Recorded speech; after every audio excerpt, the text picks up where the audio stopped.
Namaste everyone, very good evening. Today's session is very interesting. The reason is it's on debt and debt AIFs. So I think this itself is quite interesting, and we will have our own Aloke Vohra to moderate this, and the another person whom I met few weeks ago is Mr. Srikanth, who really is a very, very dynamic person. And I am really happy to share that the ideas and the way he put up things are really, really interesting. So really looking forward to understand the concept from him. And finally, Abhishek is also there with us. So Abhishek has actually the infrastructure debt fund, as I understood today, they have crossed 750 crores of AUM. So a big congratulations for that. And debt itself is a very, very big area. And when it comes to AIF, it is becoming bigger and bigger. And the understanding for this particular product for all of us, I think, will be something instrumental in taking our business to the next level. And the way AIFs and portfolio management services are just going all across India. So we are having this whole season, which is Beyond Classroom season 17. So this is the fourth session in the same series. And we really look forward to learn and enhance whatever we are learning and use all the learnings in our businesses. So looking forward to a fruitful day, discussion with all of you, Alok, Srikanth, and Abhishek. Rest of our members are joining and they are there, so we will have time for question and answer also.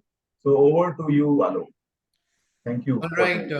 Thank you, Kanak. Thank you once again. And it's always a pleasure to be back in this forum. And I think I've lost count of number of times I would have come here and we would have done some fantastic things. This time on a very different platform, but a very unique platform, which is Neo Wealth Partners.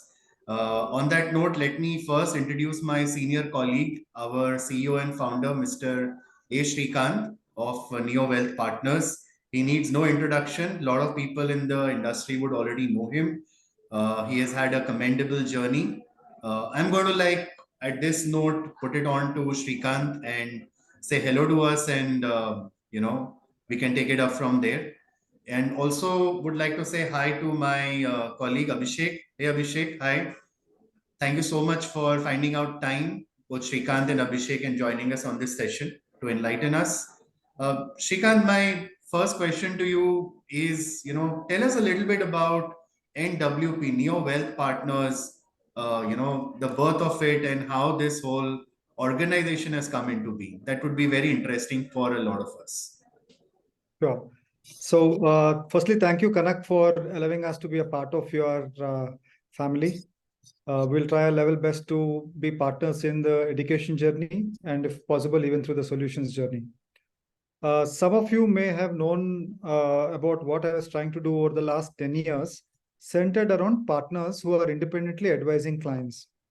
SEBI may call us by different names, whether we are distributor, advisor, wealth manager, so on and so forth. However, in the eyes of the client, we are all advisors, including the analyst, fund manager, or a simple family office person. So in the advisory capacity, we always have been struggling how to go about advising the clients better, what to advise them on, and how do we know that the basis for advising is a robust process such that the outcomes are always predictable to the line that we had expected. But in my 25 years of career in fiduciary services, kind of wealth management services, where we are aligned to the clients, I have not found any easy answers.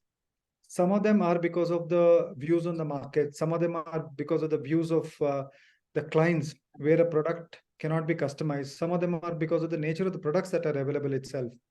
So over a period of time, I've seen that the traditional way of going to the clients and managing the quality of advisory services have something to improvise by learning the best practices from all over the world and making it available on a standardized basis to each client by leveraging technology. So in my earlier avatar, you may have heard of this firm called Citadel Asset Advisors, later rebranded as Bridgemont Advisors. We had initiated this by trying to create an ecosystem of technology-led high quality customized advisory, whether it was financial planning, asset allocation, model portfolios, execution, reporting, family office, the entire spectrum. And that's how the journey had begun 10 years back. And 2 years before this, when a group of very experienced people came together, we also had capabilities in addition to advisory in terms of producing the returns themselves, like a fund manager, in terms of capital that is required to create an ecosystem of delivering that fund management capability, so that we could fill in the gaps that the industry seems to be facing. So it is in that context where several founders with nearly 25 years of work each, several of them IIT IIMs, several of them CEOs, several of them who manage collectively close to 3 lakh crores of assets under advisory and fund management, have come together to form NEO. And I represent the application of what we have built as backend capabilities for the research, products, technology solutions to partners in the spirit of partnership, both in letter and spirit. So Neo Wealth Partners offers the very best that is available to a very large institutionalized client, available to an experienced advisor who is facing challenges in building his capability to around such clients, and offering them a host of services from starting from tech advisory and products which are third party, but in areas where we can complement also manufacturing capability. So we have with us a colleague, Abhishek, who's joined us from $100 billion global fund, which specializes in areas of credit, which the world's sophisticated investors have had to go beyond their traditional products. Now, traditional products in debt, as you know, in the last 20 years, have at best kept place with inflation. So if I were to ask you, what do you think is a 20-year return on a dynamic bond fund, which had its discretion, a credit risk it could take, duration risk it could take, pricing risk, and all kinds of risks it could manage on behalf of the clients, what do you think it has generated? I'm sure your answers will somewhat be closer to mine, where I say it is, let's say, close to 7.5% to 8%, depending on which time frame you're taking, as long as the time period is about 10 years. But 7.5% adjusted to nearly 7% inflation, however, paying some long-term capital gains or actual ongoing MMR tax, you're actually losing wealth. So there became a conundrum saying that a customer works, and let's say he's a salaried employee, he works very hard to earn a rupee of savings, sacrifices a lot to retain the value of those savings, and hopes to have some savings already almost predictably behaving, rather than the volatility risk that the market forces him to take. When traditional debt options are the only options available for the last 20 years, without realizing, all the ultra HNIs knows that they're actually losing the purchasing power adjusted to inflation and taxes. But there are no solutions available unless you took higher risk. But that higher risk required a lot of managerial skill. Having superior managerial skill, you also know the episodes where a credit risk fund, for example, a few years back, which was popular to earn that extra 3%, had an asset liability mismatch. On one hand, you had provided for clients to park for higher yield, but they could take out the money any time. However, the client themselves, the fund themselves have lent onwards in a very well curated set of strategies centered around operatingly, profitable companies at an operational level, a lot of healthy companies which everybody could pay back as per contract. Yet, because of the liquidity mismatch, the product did not really, have a sustainable place in the client's portfolio. So like this, there are several challenges because of which, even though people know that the net of inflation and taxes, you are losing purchasing power, because of the industry challenges, that solution for the end client has not been met, which is where NEO wanted to translate its last 20 years of work of nearly deploying 40,000 crores across 155 plus deals, earning a close to 19% plus IRR on the cash flows of the customers, with a 99% strike rate of receiving principal and returns. That is the kind of credibility that the founders have earlier experienced in fund management.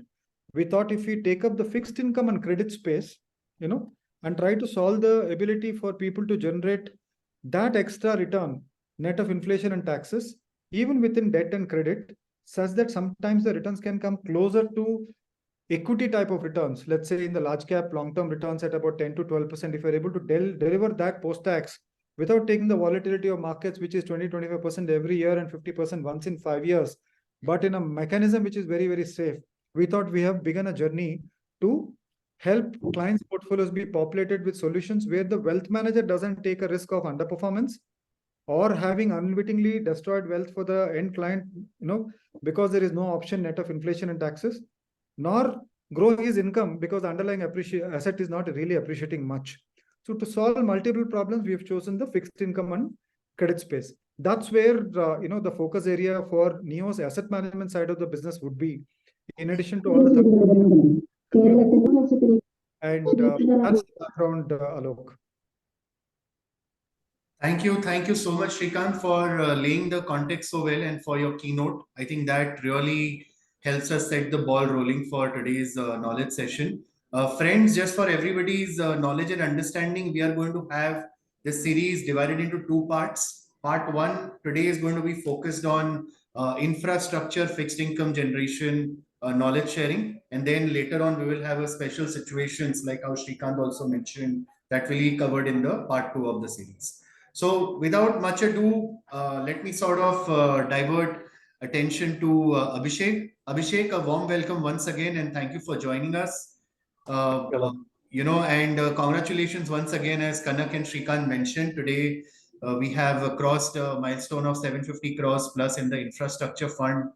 Uh, Tell us a little bit about the journey, like how has the inception of the whole concept been and what has it which has caught customers' fancy towards this fund?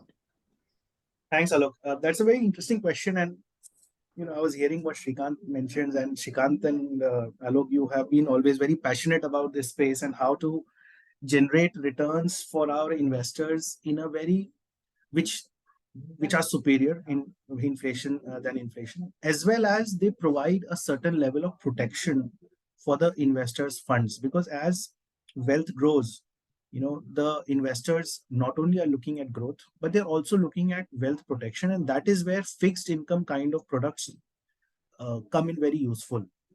And that is where we are looking to have our products. So like be it a special situations fund or the infra fund or the other funds that we are having. Now, infra is a very unique sector. Okay. Whenever you mention infra in front of anybody, okay, now, unfortunately, in the last, 10 years back, there were some people who came to infra and then they generated a lot of heartburn. Many investors have lost money in infrastructure. But if I say, why infra? What is infra? What comes immediately to mind is what is present on this slide, actually. There's a airport, there's a port, there are roads, lots of things are moving. But what also comes to mind is a lot of construction happening. And I want to highlight here that construction in our mind is not infra, because that has a lot of risk. Right? When we talk about infra, we are talking about operating cash flows. We are talking essentially of a debt-like product. It's a fixed income product where you have a very, very credible counterparty who is paying you regular cash flows for the long term. I mean, if you look at a bond, right? What is a bond? A bond is an instrument on which you get interest from a very credible counterparty for a long period of time. And afterwards, you get the principal repaid back to you. Infrastructure is similar. How? Let's consider a road. Okay, a road where once you make the road, there's a construction risk involved, which is where we don't come in. We come in only after the road becomes fully operational.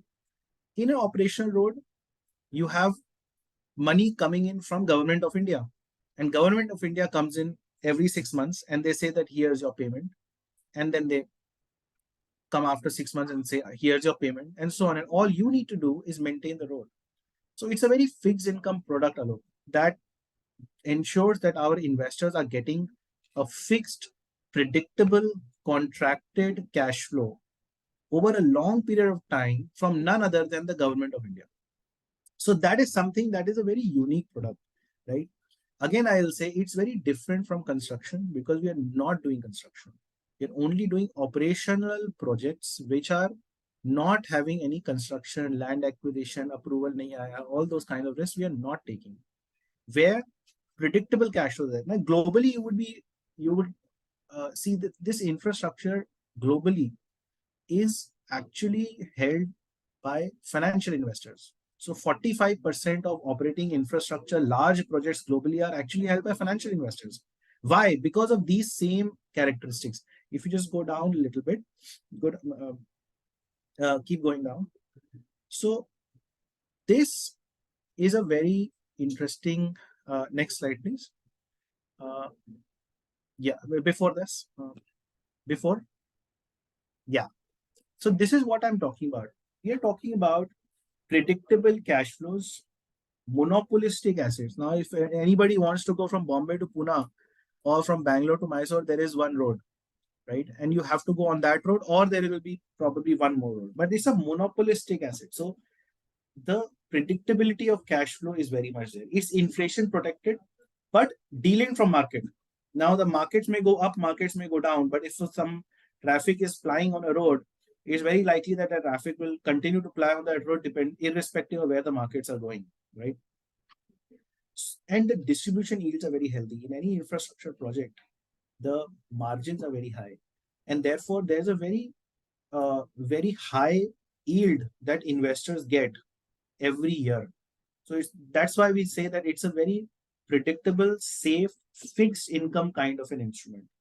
So that is why that's what in India as well as in globally, investors like to have some sort of exposure to operating infrastructure projects because of these reasons. So what you're looking at effectively is a product that is not as risky as equity,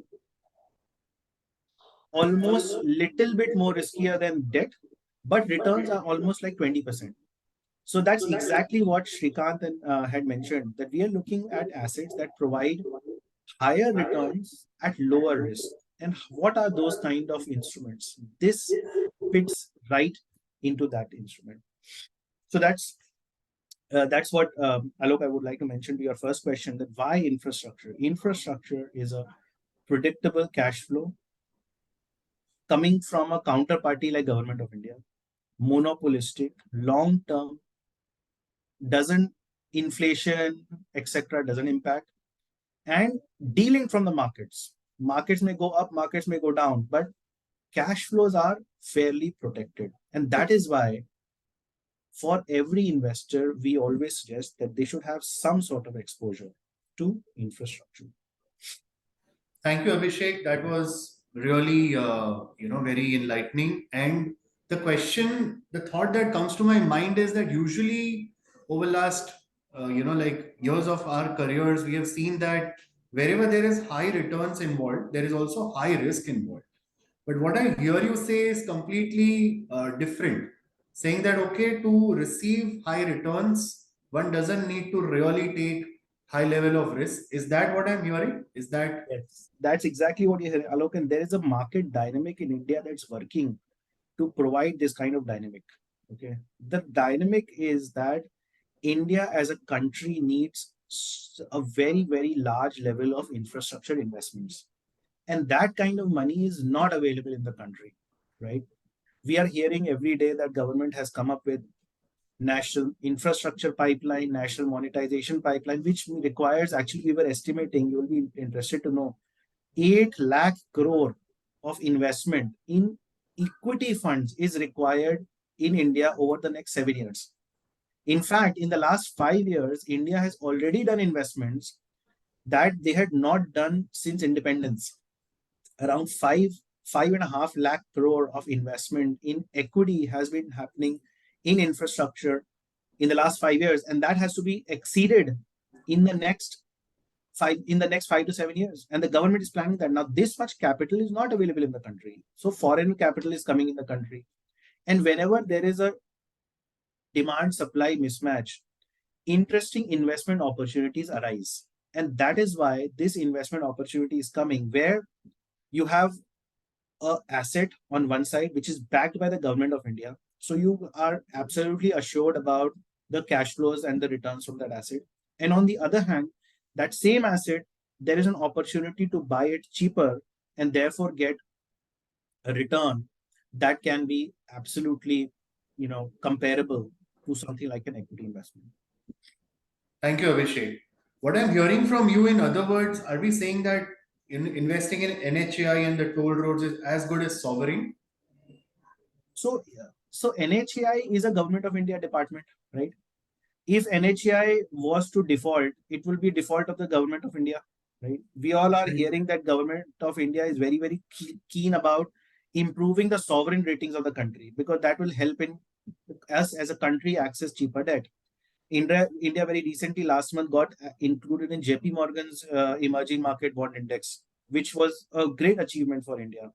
Now, in this scenario, no government entity or department can afford to delay, cause issues, or not pay on time anybody, be it a contractor, be it a foreign investor, be it a fund. Nobody can be unnecessarily, played truant with once the government is looking to improve their credit profile, right? So that is why a NHAI for a road, or a NTPC, or a Solar Energy Corporation of India for a solar plant, etc., they are not having or not entertaining any issues that involve payments. So the payments to developers and the payment to projects like what we are going to hold are as good as taking a sovereign credit risk. Understood. Thank you. That was very helpful. While operating these assets, Abhishek, we have usually understood like there are two models which primarily come into play. One is the AM model and one is the bot model. Can you just like enlighten us a little bit more about how these models work? So a little bit of history, Aloke. Long time back, roads in the country were made by the government. So government used to make the roads and people used to use those roads. Later, they realized that if you depend upon the government for building roads, then the government does not have that much of capital to build the roads that were required in the country. So earlier government came up with the National Highway Development Plan, by which the north, south, east, west, golden quadrilateral, etc., marquee roads in the country were built. And many of these roads are built on a model where they said that, okay, this is a road that we want to be built. Why don't private parties come, make the road, and then operate the roads and collect the tolls for 30 to 35 years?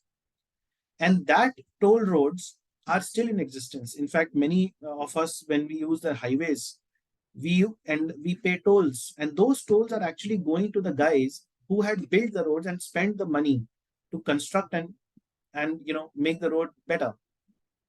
So that is a toll road, where a road gets constructed and the developer collects the tolls to make their revenues. Then there came a hybrid annuity model, where NHAI said that let us not expose the private developers to traffic risk. So if the traffic is higher, you get paid more. If the traffic is lower, you get paid less. Let's protect the developers from this risk. And we will pay once a road is constructed, if a road got constructed for 100 rupees, then 40 rupees we will pay during construction period. So that will help the developer in reducing the developer's burden. And 60 rupees we will pay over a 15-year period with interest. So what we do is, people will recall on this call that we are not taking construction risk. It's a very, very important thing to note. We do not take construction risk. And construction risk is where many infrastructure players have suffered. We go in when a developer has built a road and the road is operational. So the traffic is going on that road. It's a civil construction. You can always test whether the road is good quality or not. And at that point of time, we tell the developer that, look, you invested 60 rupees, 40 rupees came to you from NHAI. Here is 100 rupees. Here is 60 rupees. Why don't you give the road to us? And then at that point of time, it becomes like a government bond.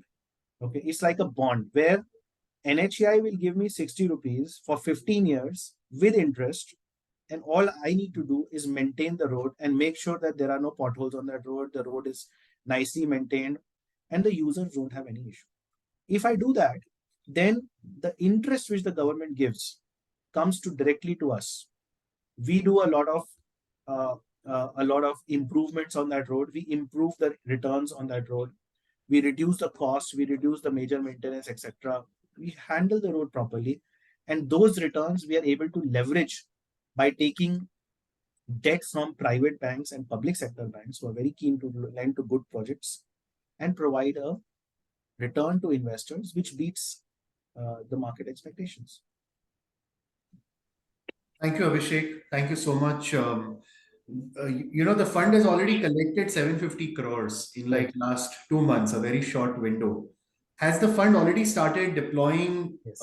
its monies into certain shortlisted So areas? one deal we have already done, Alok. We have invested 100 crores already in a transaction. So that transaction is done. It's a very good transaction. We are getting distributions already from that. And there is another road that we are buying, which we are going to NHI for approval for change of control. That should also happen in the next few months. And there are, I think, around 6 or 7 different other roads and 2-3 solar projects where the conversations are going on, where we will, they will come to us in the next 6 months to 1 year. So investment activity is going on in full swing in parallel with the fundraising. Interesting.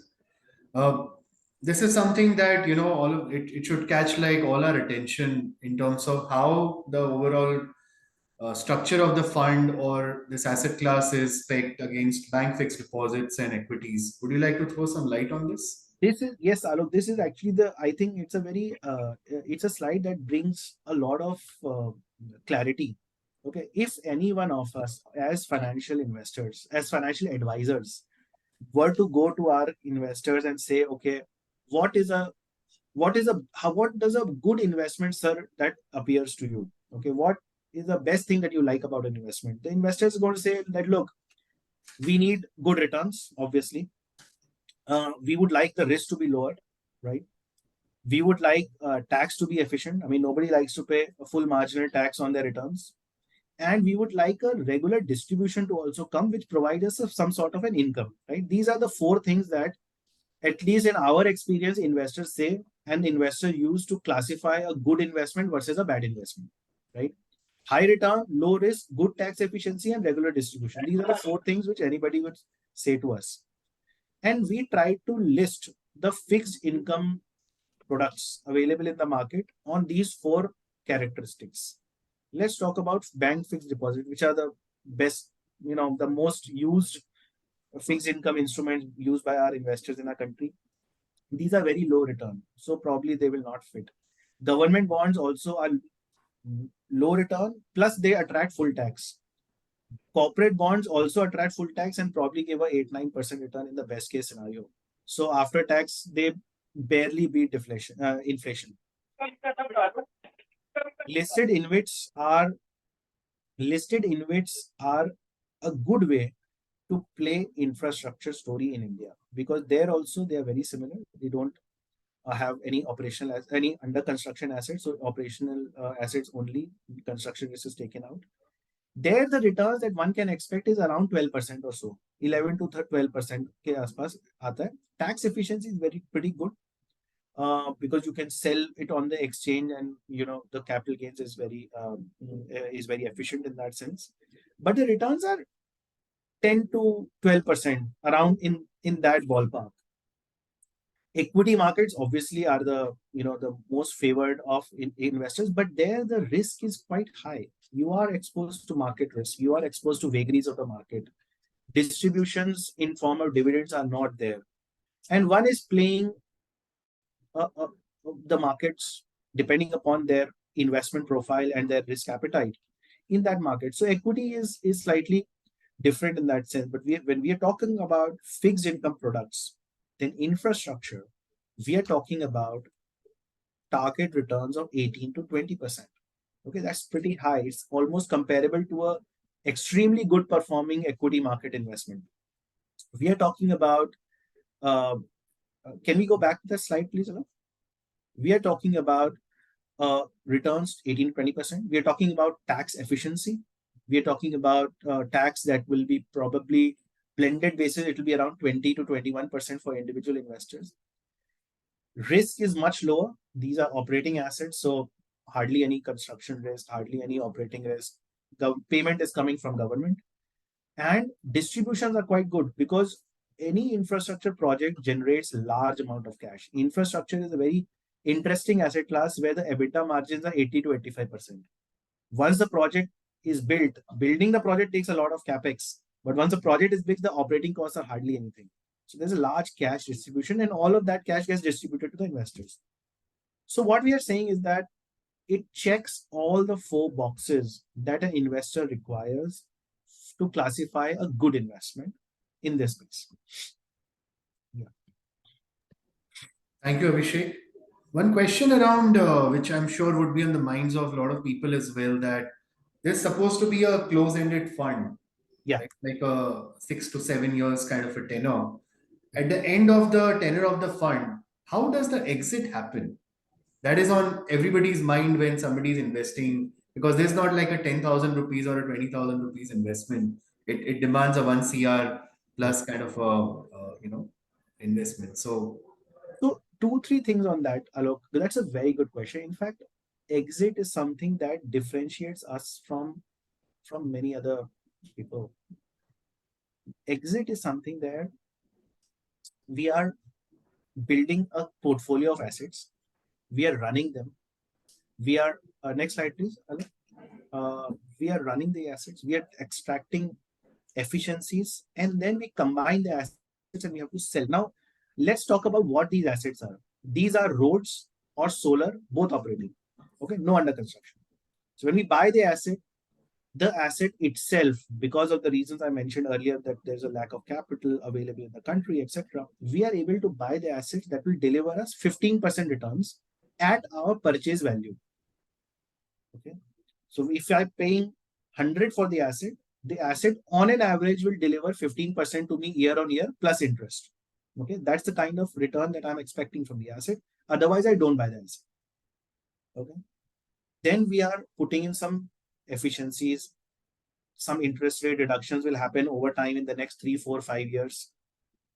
And then at the time after 5 years from now, I'll have a portfolio of around 6, 7 roads, 5, 6 solar assets that I will have combined in a company, and then I'll want to sell it. Now, who will be the buyers of these assets, right?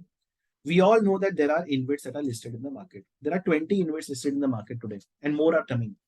Every InvIT is suffering today from lack of growth options.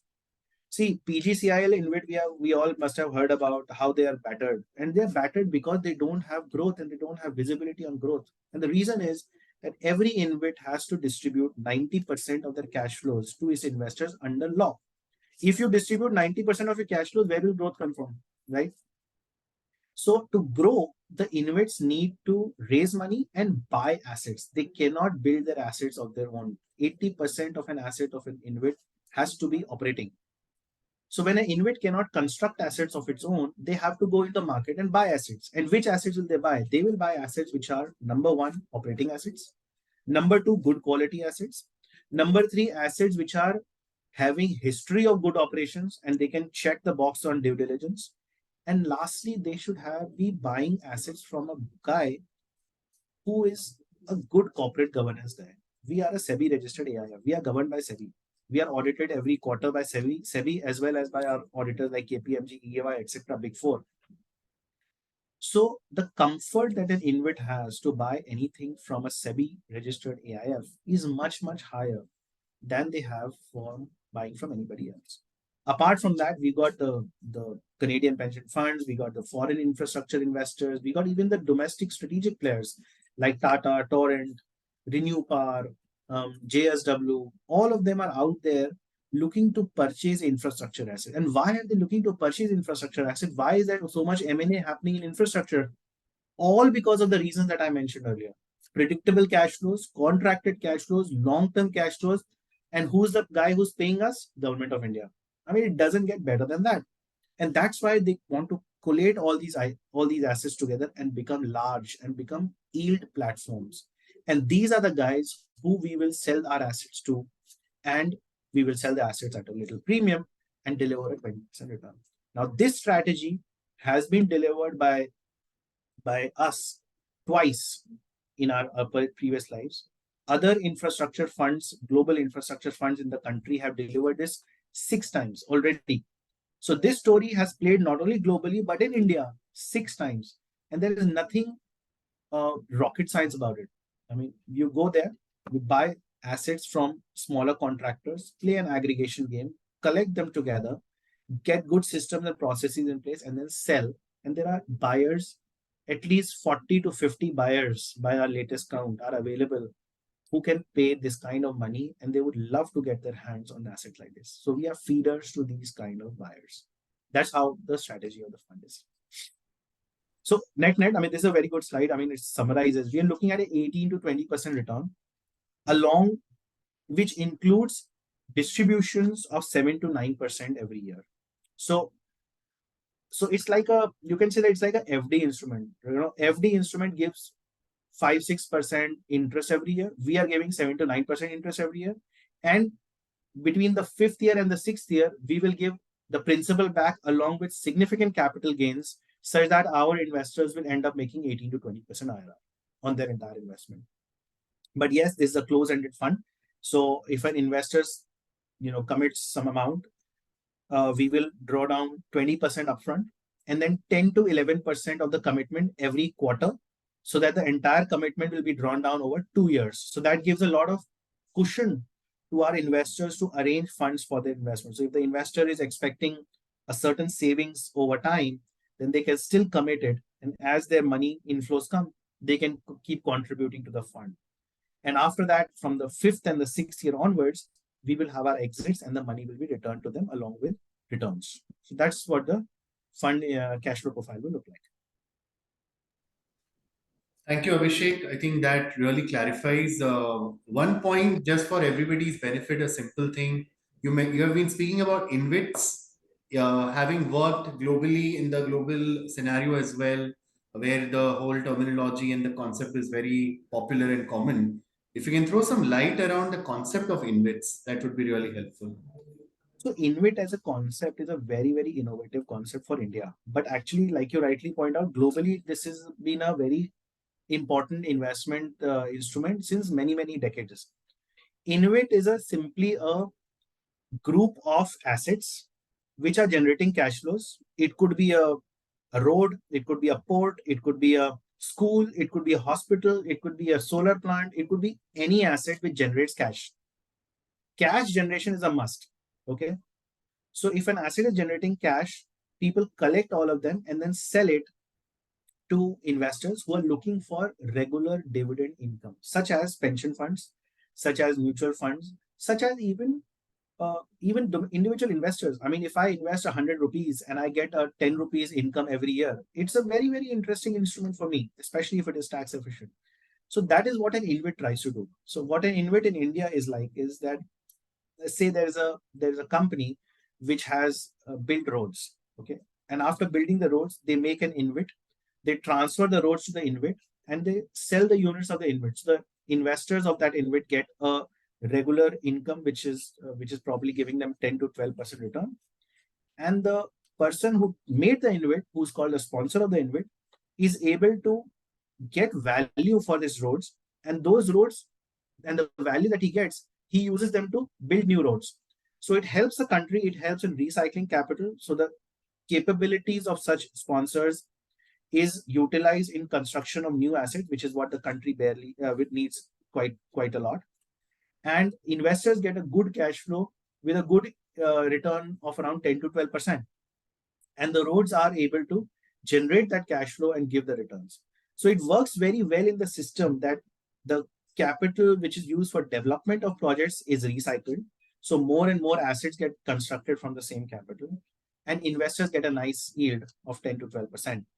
So that's what an InvIT is, and it's a very innovative thinking of SEBI, etc., who built these InvITs, and they have been fairly popular in the country. Like I mentioned, there are 20 InvITs in the market today. Some of them are privately listed, so they are not available to the general public, but there are a couple of them which are publicly listed also, and they can be purchased off the stock exchange. Thank you, Abhishek. One last question, at least from my side, before I open the floor for more question and answers and make this interactive, is everything looks beautiful and it seems like a very smooth road. And yet, I must ask you, what is the kind of risk that you still see, which one cannot just foresee? So there are four large risks in the infrastructure segment. Okay. The first risk is execution risk. Okay, construction risk, land acquisition, cost and time overrun. Things happen during construction, court cases, right? That is the biggest risk in infrastructure. But we are not taking any of that risk because we are only buying an asset which is completed, constructed, and has a history of operation. So that risk we are not taking. I mean, there are other people in the country who are taking that risk and trying to deliver higher return, and they are doing it. So I mean, but we are not doing it. The other risk that infrastructure is about operations risk. Okay, things like you have to arrange raw material, you have a lot of people, you have to make sure that the plants are operating and cash collecting, etc. There also we are taking it very, very minimal risk. We are only doing road and only doing solar. In both of these sectors, there is not even one moving part in the entire asset. A road is a civil construction. Once a road is built, there is not even one moving part, except the turnstile which goes up and down when the car goes. Apart from that, there is no moving part in the entire road. In a solar also, there is no moving part. It's a solar module that is fixed. Sun shines on it, electricity is generated. The only moving part in a solar plant is a gate, which opens and closes when the visitors come and close. So it's a very simple operational assets that we are looking at. Why? Because we're trying to reduce the risk for our investors. And to manage these assets, we need civil engineers, we need technicians, we need electricians. All of them we are hiring on our own roles who will run these assets. So that way we are managing operational risk very, very effectively and efficiently, taking the least risk that is possible.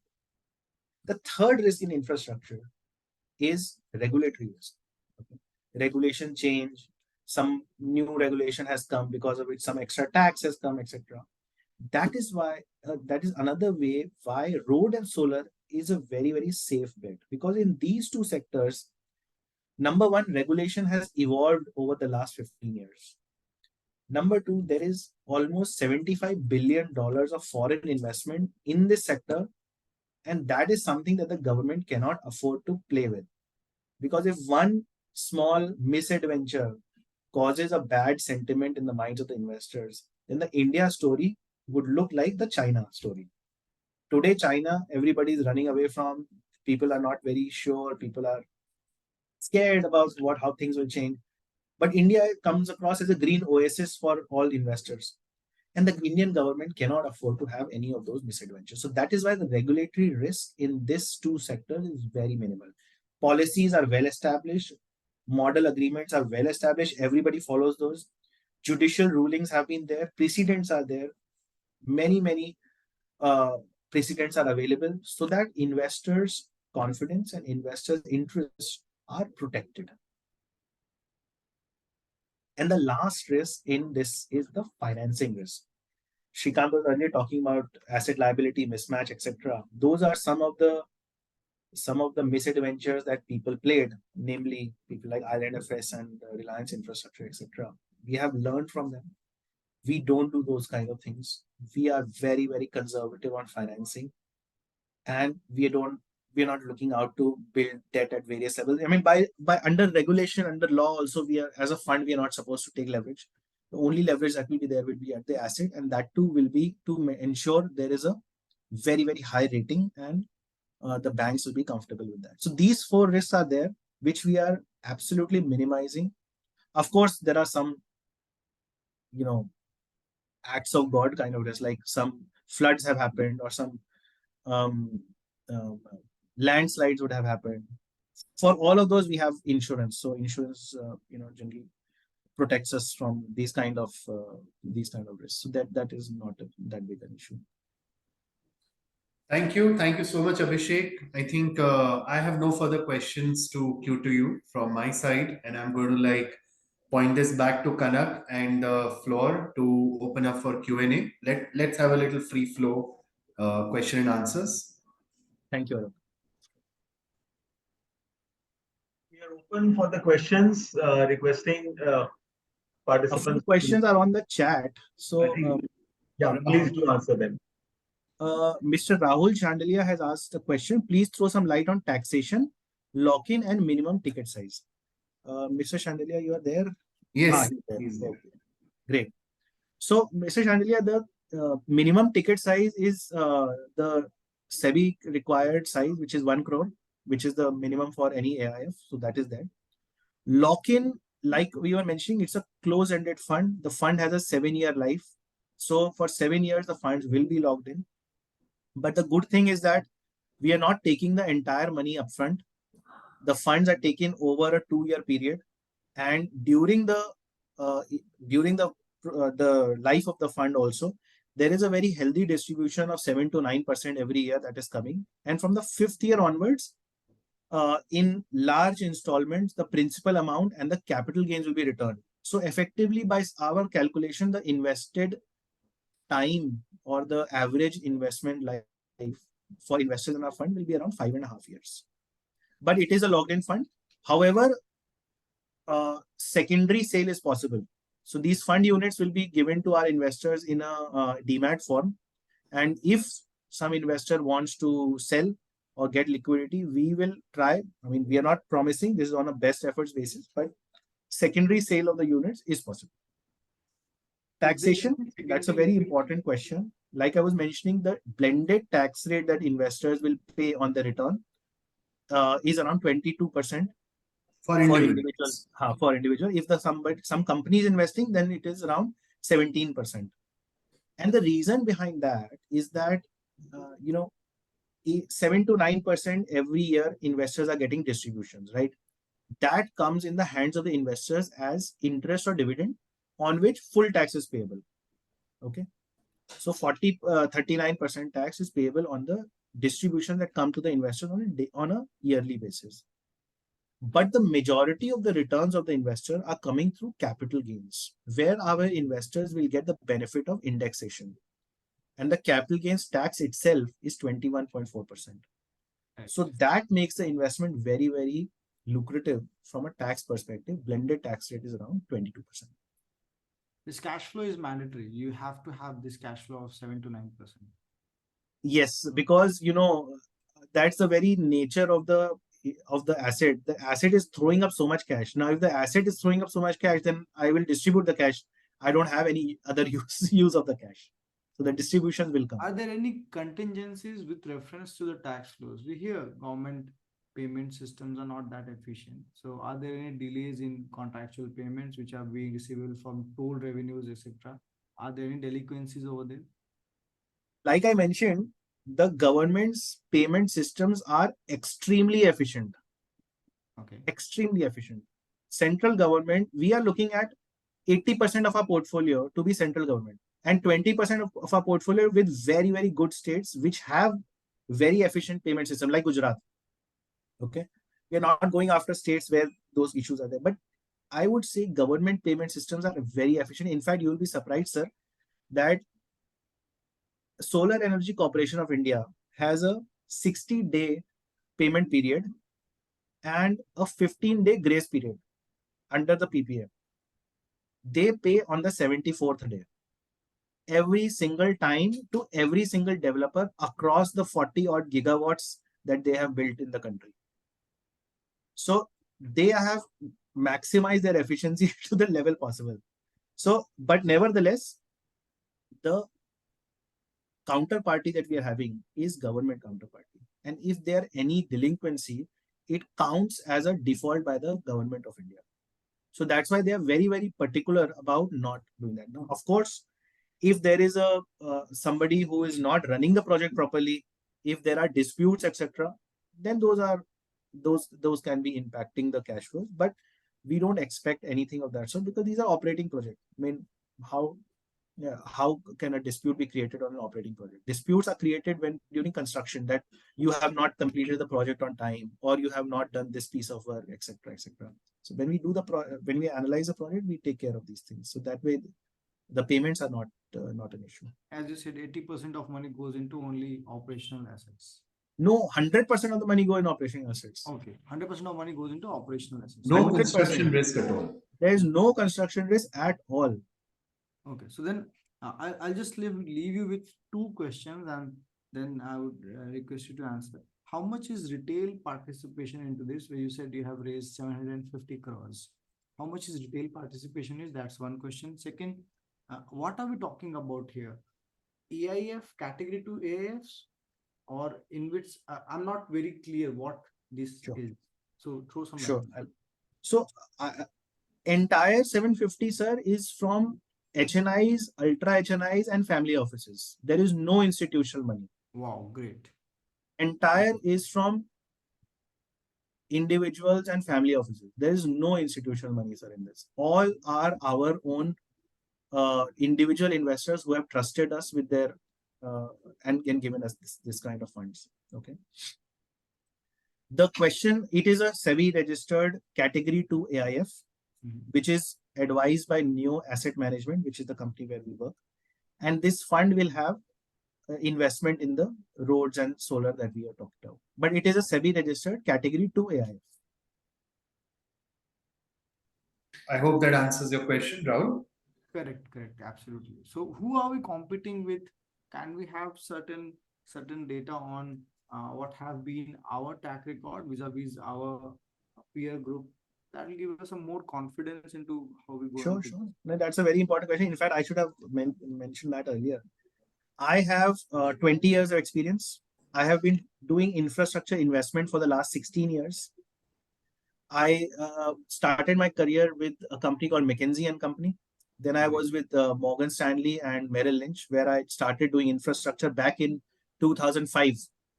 So just a side on a lighter note, if you pick up the IPO prospectus of Suzlon Energy, you will find my name on the first page because I had done that IPO in 2005. So since then, I've been in the infrastructure space in the country. Then I joined a company called Actis in 2009, which is an infrastructure fund, London-based, and they invest only in emerging markets across the world, only emerging markets. We invested $150 million in India in 2009. We made a joint venture with Tata's for roads, and we did a thermal power investment in those days. Then I was with HSBC in between 13 and 17, where I advised very large Canadian pension funds, sovereign wealth funds like GIC, Khazana, Japanese like Tokyo Electric, lot of Middle Eastern players. So I advise almost $1 billion of investment in Indian infrastructure during that time. And then in 2017, I joined a company called Global Infrastructure Partners, which is one of the world's largest private equity funds that only does infrastructure. Okay. So GIP and Brookfield are, always competing amongst who's the largest. Sometimes one is larger, sometimes other. But Brookfield does real estate also. GIP does only infrastructure across the world. So, Gatwick Airport of London, for example, is owned by GIP. Sydney Airport is owned by GIP.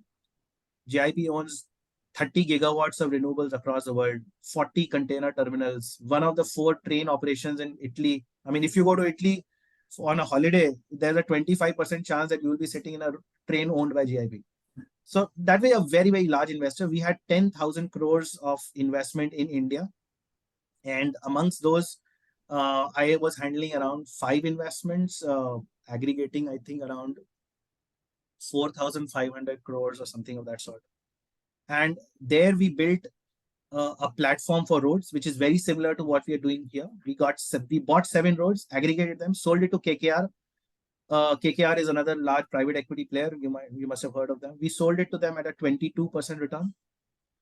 We built a renewable portfolio, 750 megawatts. We sold it to Sembcorp.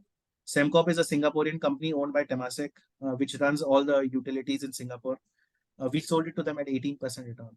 So pretty much similar strategy we did at GIB and earned this kind of return, which was led by me. My team, I got 3 guys in the investment side. Next page, please. Now, Next Abhishek, page. I think I was asking about the peer comparison of the AIF vis-a-vis other category 2 AIFs, not about your team. So, Rahul, there are other category 2. There's only Edelweiss Secura. Okay. Who is our competitor? Our product? What is the name of our category 2 AIF? It's called Neo Infrastructure Income Opportunities Fund. How old is this fund? This was I mean, this is our first fund. We've done the first close in September, and today we are at $750 million, 750 crores. September 23, we closed this. Yeah. Okay. So this is our first fund. It's not very old. It's a first fund. So. Okay. Yeah. Maybe I'm asking a very novice question here, but I still don't understand the connect between InvITs and AIFs. Is this an AIF which invests into InvITs, or how do we understand this? I will explain to you. Okay. InvIT is so there's a sponsor of an InvIT. I understand InvIT, yeah. You understand InvIT. Now, when you buy an InvIT, you are an investor in the InvIT, sir. Correct. Right? What return you will expect? 7-8%, 9%. Maybe around 11-12%. 7-8%, you are extremely conservative. But in an InvIT, an investor should expect around 11-12% return. Okay. What return do you think the sponsor would have made? In that InvIT? Yeah. Probably north of 12%. The sponsor, sir, you will be surprised to know, it would have made 25% plus return. Because the sponsor was the guy who built the projects. He cleaned up the projects. He moved the projects to an InvIT at a premium, such that he let only 12% return to the sponsor's InvIT. Right? Correct. In the fund, sir, we are giving the investors an opportunity to step into the shoes of the sponsor of the InvIT. Because we are going to buy the asset, we are going to clean out the asset, we are going to run the asset efficiently and then sell to an InvIT. So when we sell to the InvIT, we will sell it at a price such that the InvIT investors get that 12% or 13% return. But the capital gains, because AIF will be working as a sponsor to that InvIT. Absolutely. So the asset is the same. It's an operating infrastructure project. Asset is the same. The difference is whether you want to sit in the shoes of an InvIT investor or you want to sit in the shoes of a sponsor of an InvIT. And that is where the difference of the return comes from. Okay, correct. Because if I go as an InvIT investor, I can buy any of the Powergrid or the IRB Absolutely, from the index. Those are listed. Let's talk about IndiGrid. IndiGrid is listed InvIT. You can buy IndiGrid, right? Yes. But as you buy IndiGrid, you will make 12-13% return. True. But KKR, who is the sponsor of the InvIT, he's already made 20-25% return. He's not going to share his return with you. Neither he's going to let you sit in his fund. True. Right? True. We are giving you the opportunity to sit as a sponsor of the InvIT. So how many? Two questions. If I'm not wrong, we are acting as a sponsor to that InvIT. We are like a sponsor of the InvIT. Like a sponsor. We have ample opportunity to make our own InvIT also. Then we'll be sponsored by InvIT. But we have equal opportunity to sell the assets to somebody else's InvIT also. Then also we are selling it at a 12, so that the InvIT makes a 12-13% return only. It's the same thing for me. Whether I make my own InvIT and transfer it to the InvIT and sell the InvIT units to investor or sell it to some other InvIT. Either ways, I will let the investor of the InvIT make a 12-13% return. And the gap between that is my capital gains, which I'm offering to my investors, because we are an AIF. So whatever money we get, we transfer to our investors. We are just a vehicle, Rahul. So we are just doing this role of somewhere in between the actual sponsor. I think the unspoken question, which I'm very tempted to ask, is that if this absolutely feels like a perfect investment, Abhishek. I think the question which some of us want to ask is, I mean, we all want to invest our own money, undoubtedly. 20-21% fixed for 7 years, kaun nahi chahega. Everybody wants it. Why is it that such opportunities didn't come up earlier? And what has changed that they are coming up now? Or are we getting... Very good question. Very good question. The reason behind that is not rational, it's more emotional. Okay. Now, people in infrastructure in India have lost a lot of money in the late 2000s, 2008, 2009, Reliance Infrastructure, IL&FS. We all have bruises on our backs because of those bad experiences. So what happened is actually, and I have seen this very closely firsthand because I've been in this sector in 2006. When people lost money, okay, the reasons why they lost money was very simple. Number one, construction. Number two, over leverage. Number three, believing in assumptions which were very, very out of the world. Okay. But let's keep that aside. What happened was when investors of India lost money on these assets, in this sector, they said, "Yaar, hame nahi karna." Okay. I lost a lot of money in Reliance Infrastructure IPO. I will not even touch infrastructure. Not realizing that Reliance Infrastructure and infrastructure sector are very different. Reliance Infrastructure was what they were talking about. They were talking about, we will set up coal power plants, we will set up roads, we will buy roads, we will construct roads, etc. The construction risks. Construction risks, and they moved out. When the Indian investors moved out, who came in? The foreign infrastructure funds came in 2011, 2012. The Canadian pension funds came in. People like GIP, KKR, Brookfield, I Square Capital, Actis, 3i, Macquarie, these kind of people came in and they saw a market where there was a lot of growth, lot of opportunity, and no investors wanted to touch it. They started putting their own money. They worked with the government, set up the regulations in place, did a lot of stuff. And these guys are very smart. They are very private investors. They are private equity. What they did is never reaching the investors as a news flash or as a large announcement. And in fact, I have a slide in my presentation. If you can go to slide number 8. Just can you put up slide number 8 of my presentation?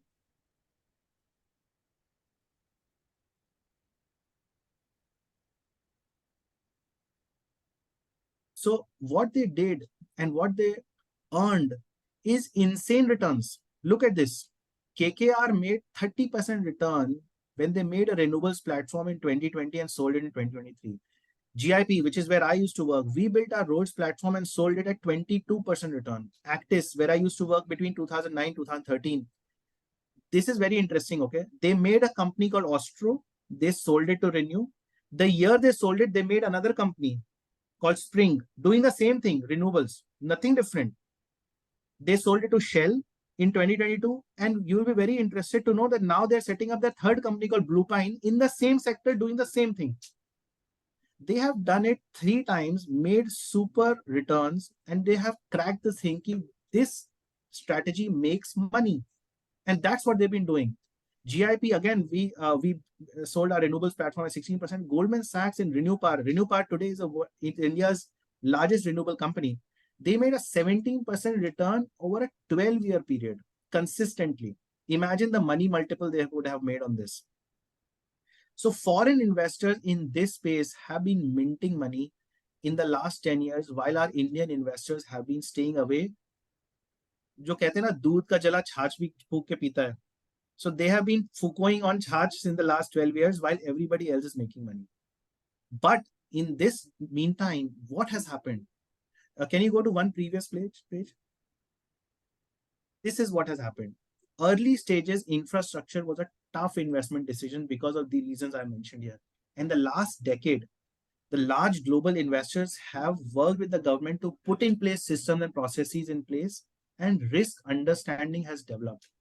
For an financial investor, we should never take construction risks. We should never over-lever. We should always talk about sectors where the regulation is well established.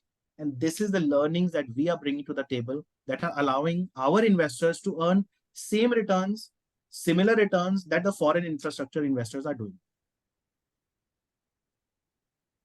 I hope that answers the question, Alok. At least to me, yes, definitely. There is one other question I have on the screen, and Mr. Ramakrishna is waiting for this answer for a long time. So I'll answer this question first.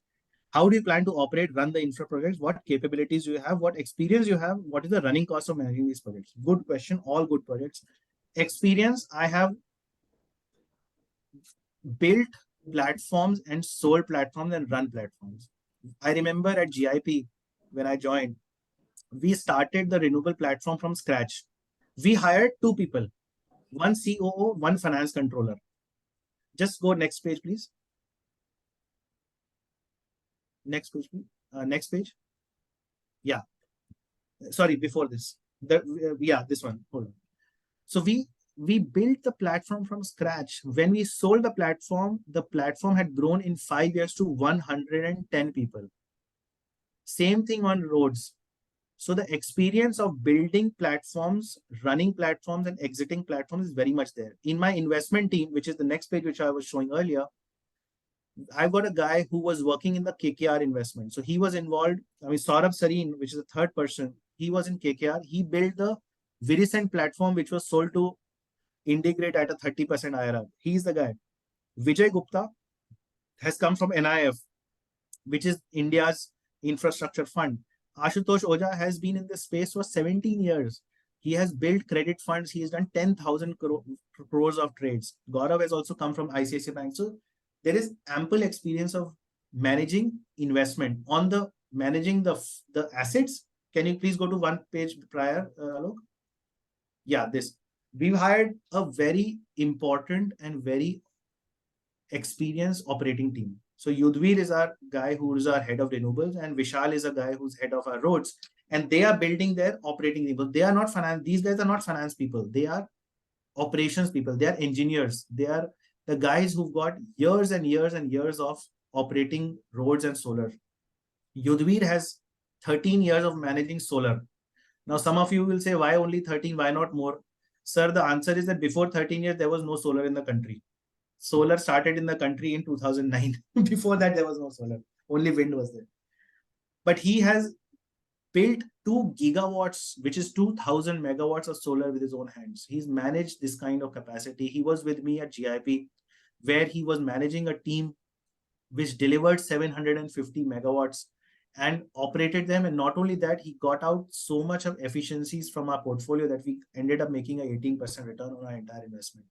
Same thing with Vishal. Vishal has been in the road space for 16 years. 16 years back, there was no roads that was in the public-private domain. All roads were built by Government of India. He has built 9,000 lane kilometers of road with his hands. He has been part of the execution. He's part of maintenance. He's part of operations. He's part of traffic with very, very large developers. And he brings that kind of experience that he can handle that kind of road. Before joining us, by the way, he was managing the entire maintenance of the Bombay airport. So the runway of the airport, the apron way, taxiway, all of that are maintained in flight condition. That was his responsibility. He was ahead of that. So a guy, I believe, who can manage a runway and make it in a flight operational condition can definitely manage a few roads, I think. So that way there is ample experience in the team, and these guys are building their own operation O&M infrastructure with them and infrastructure team with them that will be able to run the projects. I hope that answers the question. Thank you, Abhishek. I'm going to, if there are no further questions, I'm going to put this back to Kanak. Okay, there is one question. You are absolutely right, Mr. Ramakrishna. Other than road and solar, we will not do anything else. And by the way, within road and solar also, we'll do only operating road and operating solar, no construction also. Yep. Thank you, everyone. And over to you, Kanak. Thank you so much. I think a session which is really worth listening, maybe more than once. I think recording also. So I'm sure many of our members who are not present, they will take this opportunity and watch them. So at the end of the session, I'm sure each one of us have liked. We all can write boom in the chat box, saying if we have liked this session and if we have enjoyed, and I think this is going to add value. We all can get connected with Alok and Neo team also, if we would like to connect and take it further from there. So thank you so much. And if I can just answer one important question: promoters, management, investment in the AIF. Okay. I want to assure everybody in this group that management, Neo group, myself in my personal capacity, we are all invested in the fund. Fair amount of money. I would also like to mention one thing which is very personal to me on this group. See, GIP is a very, very large global private equity investor, absolutely blue chip, as blue chip as it gets, headquarters in US, New York, London, and Australia, India, etc. Not only my personal money I have invested in this fund, I have left all of that to come and build this fund. Right? So I have, put my entire career and my entire life on this fund. So as to say in the language of poker, I'm all in into this fund. So I hope that gives a lot of comfort to Mr. Language of poker, all in, and language of mutual fund, skin in the game. Absolutely. There's more than enough skin in the game in this. Yeah. Thank you so much, friends. Look forward to see you again next Thursday with another exciting session, which will be more on PMS and more on AIF again. So looking forward to that. Thank you. Thank you Absolutely. so And much. just a reminder, so yeah.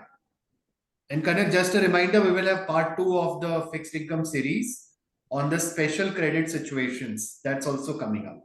So दिल थाम के बैठिए और कुर्सी की पेटी बांध लीजिए. और जाते से पहले एक चीज जरूर कहूंगा कि आप में से सब लोग खुद HNIs है, अल्ट्रा HNIs है. Do definitely evaluate this fund not only for your investors but for your own selves as well. I'll be the happiest. Thank you.